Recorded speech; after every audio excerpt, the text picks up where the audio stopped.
It seems that music should be able to speak for itself, but that hasn't stopped me, has it? I think this particular work, I think generally things that exist in a work that seem more involving more specialized knowledge are there for anyone, whether that knowledge is there or not. Music speaks very directly. But this particular work, I have the feeling that knowing something of the extraordinary richness of illusions that are in it might make the listening somehow more beautiful. If not, I won't be long. There is a Mozart sonata, two-movement E minor sonata, quite a singular one in his violin and piano sonatas, because it's only two movements. Both movements are very, very anguished or have a feeling of grief, of mourning. And I remember when I first played it, decades ago, coming across a biographical note that Mozart wrote it after his mother had died. Well, that makes a good story. His mother died, he was close to his mother, he was very sad, he wrote this piece of music. But then later on I found out that he actually pretty much sketched it out before she was even sick. There goes the good story. But there's this desire we have to make a connection between an artist's work and their life. It seems pretty universal. I remember, in fact, today when I was driving, I heard a bit of a concert. I didn't hear much of the music. I got to my destination, but the interviewer asked the performer why they wrote this after so many years they hadn't performed, and the answer was, well, he was writing it for his wife. He just got married, and it's about their first meeting and the fact that he wants 3 kids in a large house and she wants 5 kids, but they're going to talk about it. I regret somewhat that I didn't hear that piece. But in fact, composers, artists in general seem to, a lot of the time, most of the time even, go to great lengths to actually hide their connection. The novelist D.M. Forrester said these words: "All literature tends toward the condition of anonymity. It wants not to be signed. To forget its creator is one of the functions of a creation." That's fairly extreme, but it seems to be somewhat true, that artists seem to go to a great deal of trouble to remove the ego from the work, no matter how personal, how direct the source of the art. No matter how much of the art is consciously an expression of some specific sorrow or joy, artists seem to need to find a form which removes, or at least minimizes, the existence of the I, the ego. Now, in this set of variations, Brahms was responding very directly to a loss, not only his own loss, but a loss for his beloved friends and mentors, the Clara and Robert Schumann. And yet he too somehow finds a form that goes beyond his own suffering, an ancient form, of course. And this seemed to be very important to him. Perhaps this is what Leonard Cohen, this is, by the way, the first time anybody has given a talk about Brahms and brought in Leonard Cohen. Or a debate between husband and wife about how many children. It's never been done. Perhaps this is what Leonard Cohen was referring to in a speech upon receiving a literary award from Spain in 2011. He described how Garcia Lorca's poetry had helped him find his own voice. And these are his words: "And as I grew older, I understood that instructions came with this voice. What were these instructions? The instructions were never to lament casually. And if one is to express the great inevitable defeat that awaits us all, it must be done within the strict confines of dignity and beauty." Dignity and beauty. Surely he's speaking about the need for design, for formal gesture, beyond personal expression. Ultimately, perhaps, the need to join the personal with something seemingly more timeless, a form or forms pre-existing, an expression not just of personal sorrow, but something shared by many cultures, many communities over time. Now, the circumstances which prompted Brahms to write these variations was extremely personal. On the original manuscript, he wrote as a dedication, variations on a theme by him for her. Now, I've given you a summary in my program notes. I seem to be dropping. It's poltergeist, it's not good. There's a summary in the program notes, but some of you might quite properly have rebelled against their length and not bothered with them. I'm on your side, by the way. So I just very quickly will go through it now. Brahms, at the end of September 1853, barely 20 years old, arrived in Dusseldorf at the home of Robert and Clara Schumann with a letter of introduction from the famous violinist virtuoso Joachim. Both Robert and Clara, upon hearing him play his own composition, became convinced of Brahms' greatness as a composer, and he ended up staying with them for 4 weeks. Robert Schumann helped him prepare his early works for publication, helped him find a publisher, and generally attempted to smooth his path forward as a composer. He became, as if, part of the family, Brahms did. A few weeks after Brahms departed, in February 1854, news reached him that Robert Schumann had attempted suicide and now, at his own request, was in an asylum where he would remain until his death a little more than 2 years later. So Brahms' variations on the theme of Robert Schumann are filled with links to the old composer and to Clara. Clara herself had composed a set of variations on the same theme a few months earlier, no doubt a major reason for Brahms to choose his theme. The theme is the fourth piece from a collection of 14 of Schumann's piano miniatures titled Bunte Blätter, or Colored Leaves, published just 2 years earlier. In his variations, Brahms, you might say, continues to dream Schumann's dreams for him. This is a theme.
How to dream Schumann's dreams for him.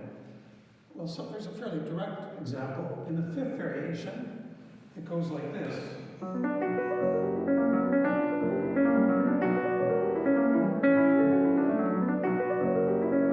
Which is almost exactly one of the Bunte Blätter pieces by Schumann.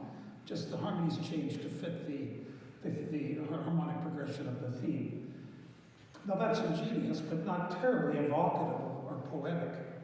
But he goes much further. Schumann, as a young man, was a music critic of great originality. In his early reviews, he used a conversational approach, particularly between two fictional people who represented two parts of his own personality. The two fictional characters, Florestan, who's the passionate and impetuous side of Schumann's character, and Eusenius, who's the poetic, dreamy, contemplative one. They appear in Schumann's early music criticism along with some other fictional characters. The criticism is in the form of discussions and arguments. But these two guys actually worked together at a part as composers also.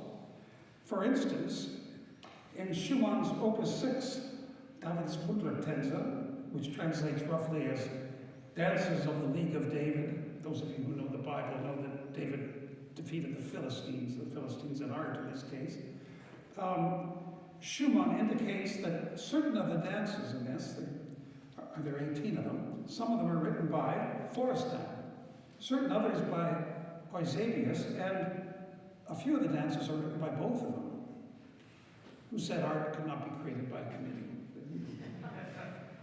Brahms originally tried to mirror this teamwork in his 7 variations. The more impassioned variations were written by K, which stood for Kapellmeister Kreisler, which was a character in the writer E.T.A. Hoffmann's literature, and who's a writer, not only a great writer, but Schumann was very fond of him. And then some of them had a single B after them, which stood for Brahms, which were the more poetic. So Kreisler was his Florestan, and Brahms was his Eusebius. Doesn't really work very well, does it? Which is probably why he dropped them before he published it. Probably also because he didn't find he was particularly congenial to this kind of literary play, as Schumann was. But nonetheless, there are Florestans and Eusebius touches in these. For instance, the 2nd variation is written by both of them. Eusebius certainly wrote this. Oops, I'm sorry.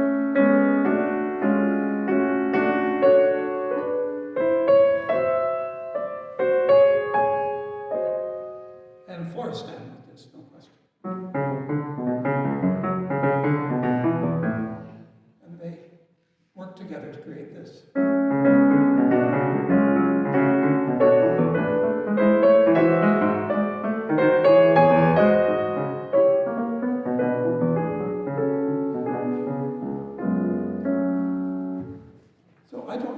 Else like that in Brahms' music, in later Brahms in any case.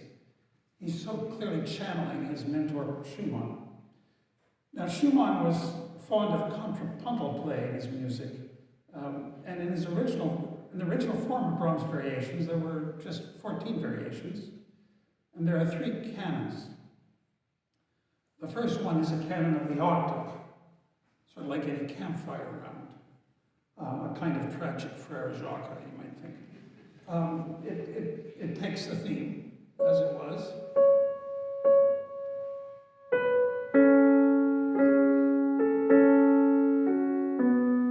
Maybe I could divide the hall.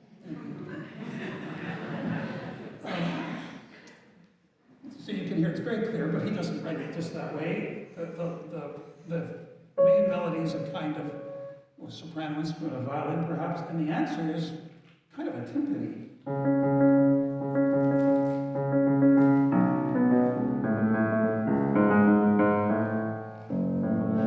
But he adds a richer accompaniment.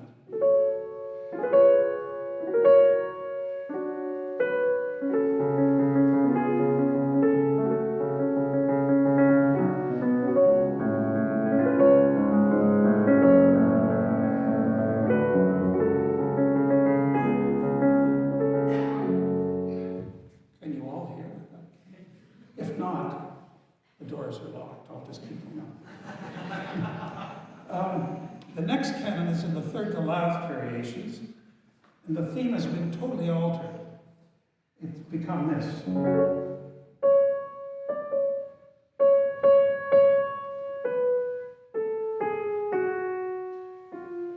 But instead of a nice same pitch campfire canon, this one's at the minor 2nd. That means right beside it. So the most anguished canon, one might say.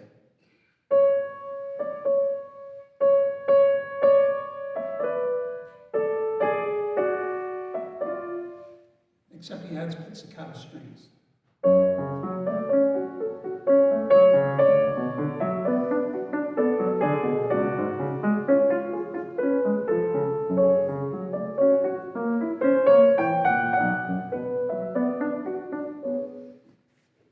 And then there's, right after that, the second last variation, after all that English, the next canon, the next variation is also a canon, but it's a very much more consoling canon. The theme has been somewhat restored, except in a consoling major key.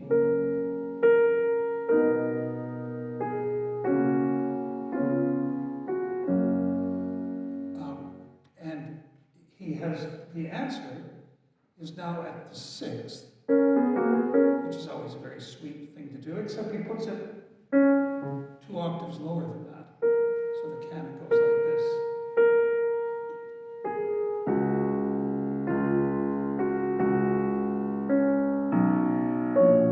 Except he adds a harp.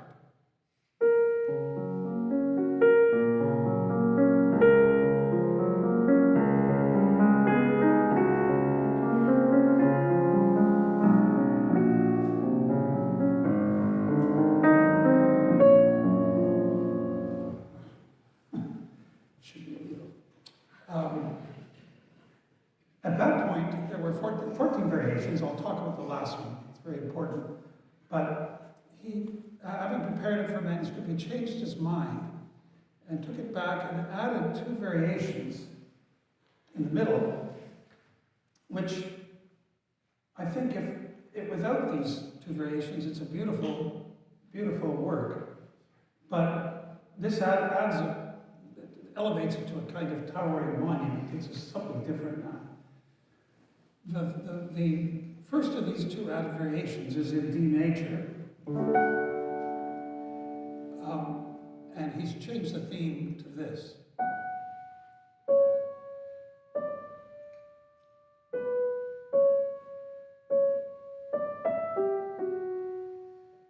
And the bass is a mirror.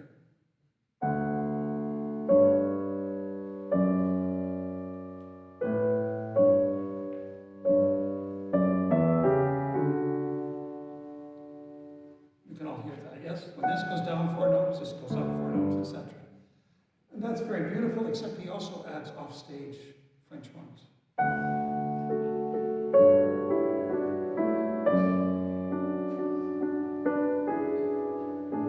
Oops, I better. You know,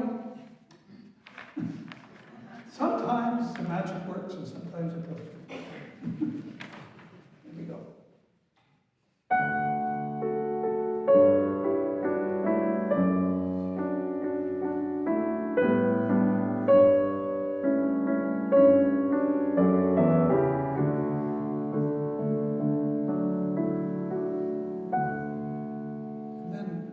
Phrases later, he changes the kind of contrapuntal ingenuity. Now it becomes a canon, what's called a mirror canon, taking that same theme. And the answer in the alto now is the same theme turned upside down. So it goes like this.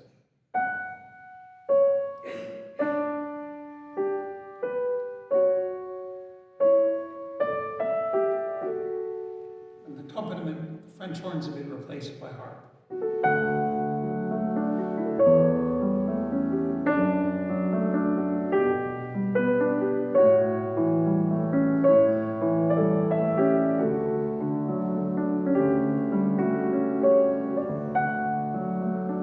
So this back and forth between the bass and treble being the bass and treble being mirrors, and this canon, the soprano and alto. But he's not finished with this symbolism. The symbolism, I think, is very clear. This is the marriage of Clara and Robert. This mirror, a very simple symbol, but surely very beautiful. Towards the end, he introduces a theme. This is the theme he introduces.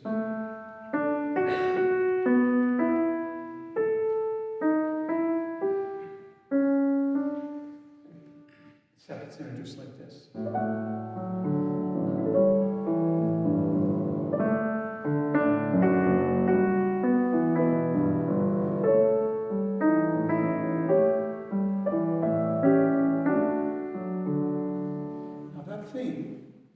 Comes from an early work of Robert Schumann's, but the theme itself was written by the 13-year-old Clara Wieck at that time. Originally, it goes something like this.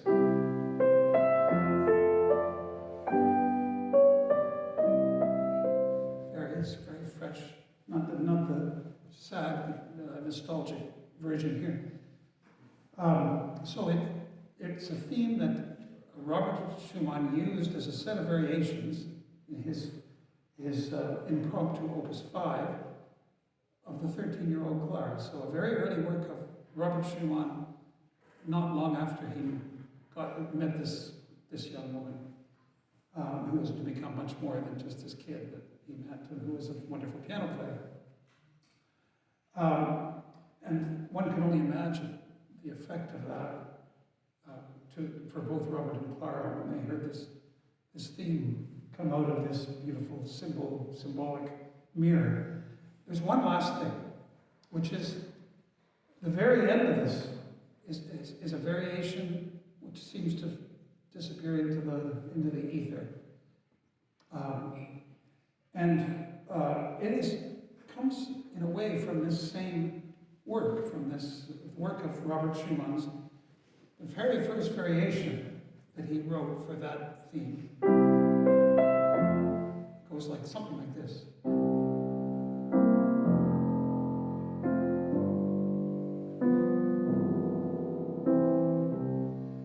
And Brahms doesn't quote it, but he clearly parodies it in the old sense of the term. He clearly makes reference to it. It goes like this.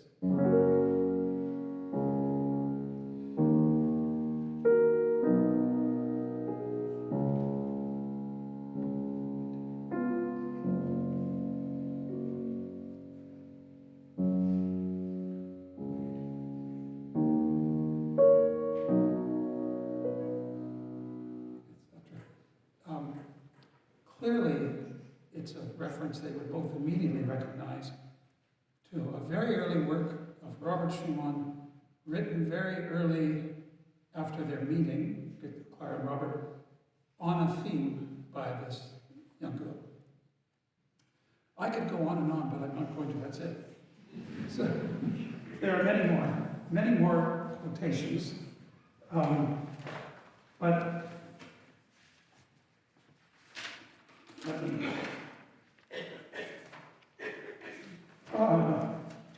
I need a secretary.